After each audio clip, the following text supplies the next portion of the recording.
Hello সকল YouTube বন্ধুদের মিনুজ kitchen ব্লগের তরফ থেকে অনেক অনেক স্বাগত। সকলে কেমন আছো? আশা করি ভালো আছো। আমিও ভালোই আছি। আমার ছোট বড় সকল ইউটিউব বন্ধুদের অনেক অনেক শ্রদ্ধা ভালোবাসা জানিয়ে আমি আজ একটি নতুন ভিডিও আপনাদের সামনে এনেছি। ভিডিওটি একটি সুন্দর জলখাবার আমি ভিডিও বানিয়েছি। সেটি আমি কিভাবে বানিয়েছি, কী দিয়ে বানিয়েছি সেটি এখন আপনাদের সামনে আমি তুলে ধরলাম। আজ আমি ভিডিওটি বানিয়েছি, আমরা তো কড়াইশুঁটির কচুরি আরও অনেক কিছুর কচুরি, ভেজিটেবল কচুরি খেয়েছি, কিন্তু আজ আমি বানিয়েছি বটবটি কচুরি। বটবটি কচুরিটা কীভাবে বানিয়েছি, খুবই সহজ পদ্ধতিতে, কোনো নতুনত্ব কিছু নেই। আমরা যেভাবে কড়াইশুঁটির কচুরি বানাই সেই জায়গাটায় শুধু আমি বটবটি নিয়েছি। আমি সেটি কিভাবে বানিয়েছি এখন দেখুন।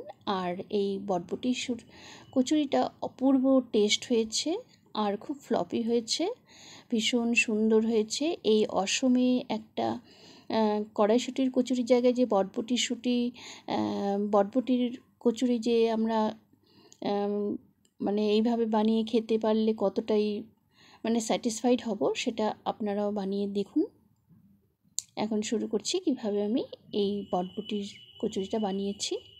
বটবটি হাফ কিলোর মতো কিনে এনে সেটি আগে প্রথমে ধুয়ে নিয়েছি আমি। তারপরে এটি আমি একদম ছোট ছোট করে নিয়েছি। ছোট করে নিলেও হবে, বড় করে রাখলেও হবে, তবে ছোট করে নিলে একটু সুবিধা হবে আমাদের পরবর্তী প্রসেসিংয়ে যেতে। এই যে আমি এইভাবে মোটামুটি কেটে নিয়েছি সবগুলো, একদম সবগুলোই কেটে নিতে হবে। মাঝে মাঝে কিছুটা লম্বা আছে, তবে ওতে কিছু হবে না। আর আমি এটা এখন গরম জলে বয়েল করে নেব। একদম কিন্তু গদগদে বয়েল করব না, গদগদে বয়েল করলে কিন্তু এটা ডিসকালার হয়ে যাবে। আর এটা একটু সবুজ ভাবটা যেন থাকে, ভীষণ তাড়াতাড়ি এটি সিদ্ধ হয়ে যায়। আর এটা একটু হালকা আমি নুন দিয়ে ভাপিয়ে নিয়েছি, আর একটু জল দিয়ে ধুয়ে নিয়েছি। এর মধ্যে যদি কোনো নোংরা কুটো থাকে সেটাও চলে যাবে। আর এখন তো খাবার দাবারে সবজিতে অনেক কিছু ফার্টিল ইউজ হয়, সেইটিও আমাদের থাকবে না, সেই জন্য গরম জলে একটু ধুয়ে নেওয়াটাই ভালো।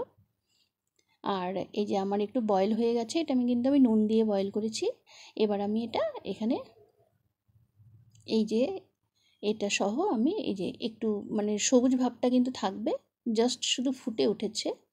এবার আমি এটা ছেঁকে নেব, এখানে ছেঁকে নিয়ে জলটা নিংড়িয়ে তারপর পরবর্তী প্রসেসিংয়ে আমি আসব। এই যে দেখুন, আমার এখানে জলটা আমি ছেঁকে নিয়ে একটু ঠান্ডা করে নেব। এই বটবটিগুলি এই একটু ঠান্ডা করে নেব। তারপরে এটা আমি একটু ভেজে নেব, যেন এটার কাঁচা কাঁচা ভাবটা যেন না থাকে। হালকা তেল দিয়ে, আপনারা চাইলে কম তেল দিয়েও ভাজতে পারেন। একটু কাঁচা লঙ্কা, নুন, হালকা মশলাও আমি দিয়েছি, তাহলে একটু টেস্ট হবে সেই জন্য।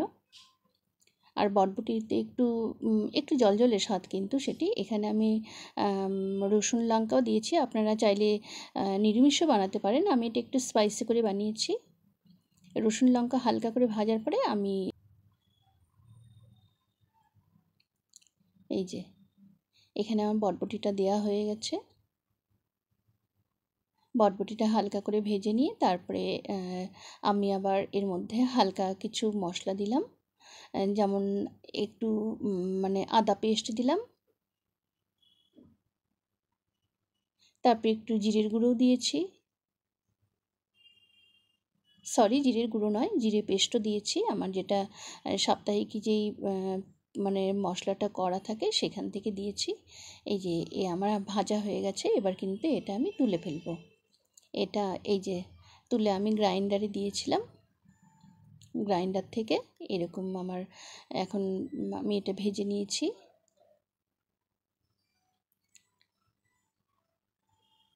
এই যে গ্রাইন্ডারে দিয়ে এটা আমি ভেজে নিয়েছি।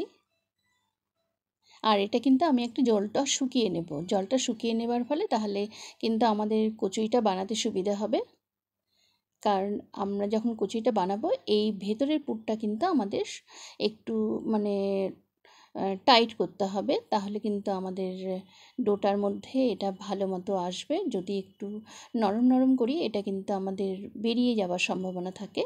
সেই জন্য এই যে এটা আমি এরকম করেছি, এটা কিন্তু একটু শক্তই হয়েছে।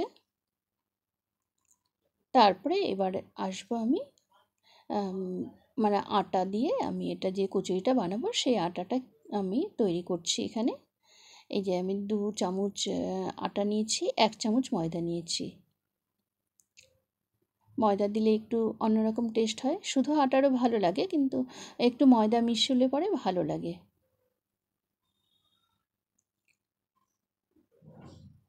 এই যে 1 চামচ ময়দা দিয়েছি, এবার এর মধ্যে আমি দেব চিনি, দেব হালকা নুন, দেব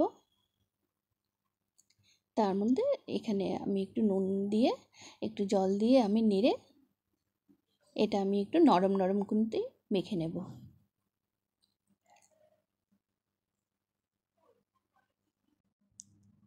এই যে এটা আমার মাখাও হয়ে গেছে। এবার কিন্তু মাখাটা আমি 10 মিনিট রেস্টে রেখে দিব।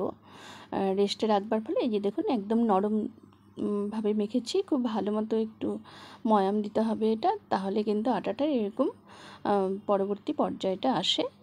আর একটু 10 মিনিট রেস্টে রেখে দেবো, কারণ চিনির দানাগুলো যে আছে সেটা কিন্তু আমার এখানে মিলে যায়নি। সেটা মিলে যাবার জন্য এই যে এবার আমি এখানে মেন যেটাতে আমাদের এতক্ষণ ধরে সেই পুরটা এখানে দিয়ে সাবধানে তার সঙ্গে এটা আমরা করব খুব আস্তে আস্তে, যেন বেরিয়ে না যায়। বেরিয়ে গেলে কিন্তু কচুরির যেই মানে ব্যাপারটা, এটা কিন্তু আমরা টেস্ট পাবো না, দেখতেও ভালো লাগবে না, আর তেল পুরোটা নোংরা হয়ে যাবে। সেই জন্য একটু সাবধানতার সঙ্গে এটা করতে হবে। হালকা হাতে কিন্তু এটা চাপ দেবো আমরা, কিন্তু একদম চাপ দেবো না। চাপ দিলে ভেতরের পুরগুলো বেরিয়ে যাবে। এই যে আমি এক এক করে আর এটা কিন্তু আমি পুরো থালাটার মধ্যে তেল লাগিয়ে নিয়ে এই যে আমি গরম তেলও দিয়ে দিয়েছি।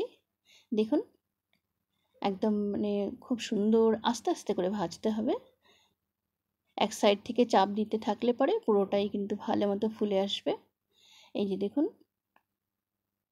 আর এক ফোঁটাও কিন্তু আমার ভেতরের পুর থেকে কিছু বেরোয়নি, সেই জন্য কিন্তু আরও গোলটা ভালো হয়েছে। আর যদি বেরিয়ে যেত এদিক থেকে কিন্তু একটু মানে চেপে যেত ফোলাটা। এই আমি এখন এইভাবে প্রতিটি ব্রাউন করে ভেজে নেব। আর এখানে আমার সমস্ত কচুরিগুলো ভাজা হয়ে গেছে। এই যে দেখুন, আর সবগুলোই কিন্তু খুব সুন্দর নরম তলতলে আর খুব মোটা মোটা, খুব সুন্দর হয়েছে সবগুলোই। আর এখানে মানে প্লেটে প্লেটে আমার দেয়াও শুরু হয়ে গেছে। আর ভেতরের পুরটি কেমন হয়েছে সেটা দেখবার জন্য এখানে ছেঁড়া হলো। এইটা দেখুন, একটু পুরটা দেখুন একদম পুরোটা জুড়ে আছে, পুরটা ছড়িয়ে গেছে। আর নিরামিষ আলুর সবজির সঙ্গে, আলুর সবজি হোক, ঘুগনি হোক, ডাল হোক, কোনো চাটনি হোক, সব দিয়েই কিন্তু এটা খাওয়া যাবে। কারণ পুরটাও আমি একটু স্পাইসি করে বানিয়েছি। এটার মধ্যে আটার দইয়ের মধ্যে নুন চিনি দেওয়া আছে, সেজন্য এটাও মানে একটু টেস্ট আগে থেকেই হয়ে থাকবে। এই যে আমার এই বটবটি-শুঁটির কচুরি কেমন হয়েছে আজ সকলেই বলুন, কেমন মানে আমি বানিয়েছি। আপনারাও এইভাবে বানিয়ে দেখুন বটবটি-শুঁটি কচুরি, ভীষণ ভালো লাগবে। এই যে দেখুন, ধন্যবাদ সকলকে আমার এই ভিডিওটি লাস্ট পর্যন্ত দেখবার জন্য। সকলকে টাটা, বাই বাই।